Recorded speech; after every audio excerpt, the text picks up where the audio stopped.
My name is Louisa Housty-Jones. I'm on elected tribal council for the Heiltsuk Nation. I come to you today to bring you a message that's been laying heavy on my heart.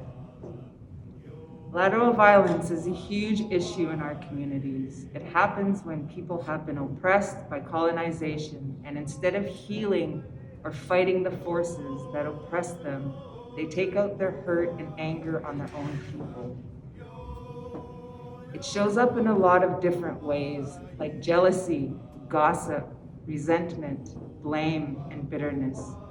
It contributes to the lack of trust between people and leads us to assume the worst about each other.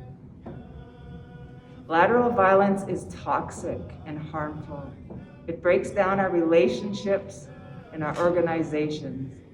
It's unhealthy, and it's not our way. When we use lateral violence and hurt our own people, we're allowing colonization to divide and conquer us. It's important to remember that lateral violence comes from oppressors making us feel that we're powerless. But in the moment when you feel powerless, you have the choice.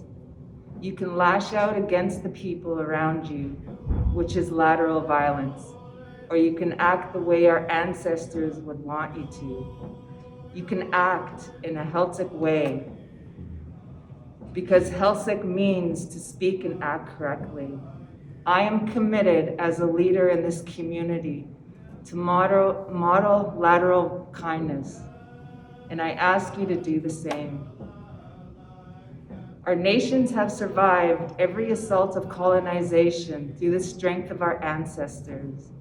It's time for us to make those ancestors happy and heal ourselves. Commit to cutting lateral violence from your own behavior patterns. Commit to calling it out when you see it happening around you. Let's treat one another with compassion, respect, and dignity. Let's communicate openly and rebuild trust.